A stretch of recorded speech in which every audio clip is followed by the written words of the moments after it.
would just like to make a comment before you make your final comments, which is I told my mom that I would call her after this and explain in mom terms whether we should be scared or not about what's going on.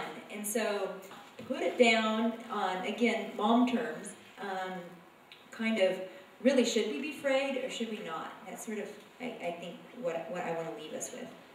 Let's start at the other end of the table with Dr. Gillen. Marcia, tell her to be afraid, be very afraid. One of the a lot of this is technically more advanced than anything I will ever understand. But when the ACLU and the Christian Coalition get together on a topic, it's a weird time.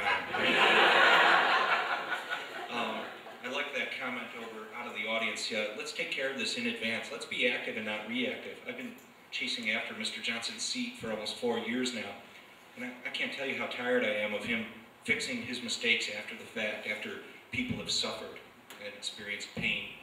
The Patriot Act, to some extent, No Child Left Behind, has done untold damage to our educational structures, our teachers, our students, our families, and perhaps most of all, the occupation of Iraq.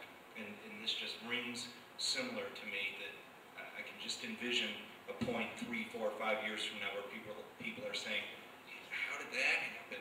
And Mr. Johnson saying, oh, I need to get around to repairing my mistake now. And don't let it be. Call Senator Durbin. Try not to let this thing get through the Senate.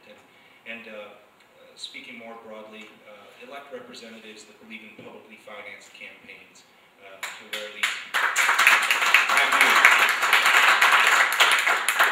telecommunications firms are not writing your legislation.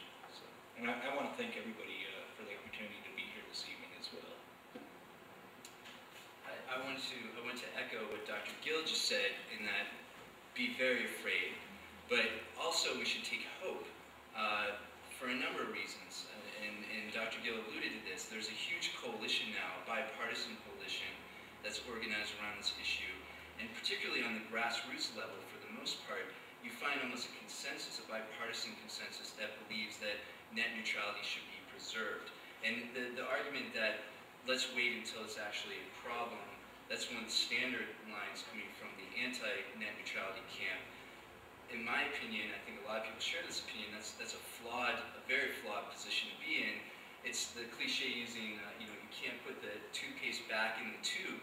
We don't want to get to that point, and there's already signs that that the telecom companies are more than willing to do this. I mean, there's mounting evidence to show that they are going to do this. So it's kind of absurd to say, let's wait until it's a problem.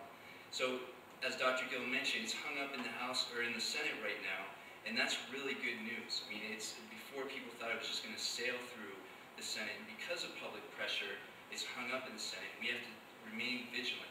We do have to make phone calls, and I called Tim Johnson's office today just to practice a little bit of what I preach. And a good strategy when you do call these offices, if it's Tim Johnson or soon it'll be Dr. Gill, when you call in, ask to speak with the staffer who works on telecom issues, because every office has one staffer that focuses on those issues, and ask to speak with them. They will talk to you. It's amazing that not more people do that.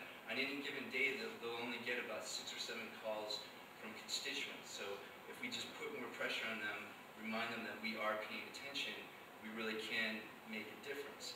And I think a starting point too is to have more of these discussions. In small towns across America, we should be having these kinds of town hall style discussions. So I think that's something that we all can agree on, that it's an important issue, the public should be engaged. And so I want to thank my fellow panelists, I want to thank Marcia for organizing this, and especially I want to thank you guys for coming out tonight. I guess I could sort of put it as if I was talking to my mom and say, Mom, would you still like to be able to download the pictures I put up and listen to the radio show I put up every week without me having to shell out a heck of a lot more of my money so that it can go back to Comcast, who's her ISP? Well then, you want to support net neutrality. if I was speaking to my mother, I'd say, I'd echo what my other panelists have said. You should be afraid. And let that fear be a strength. Let it be the strength that makes you pick up the phone and call Senator Durbin. And when you talk to the staffer, do not let that man confuse you. All you want is simply this.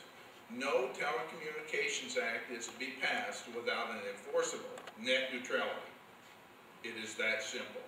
We want our internet to stay as it is today. Thank you. So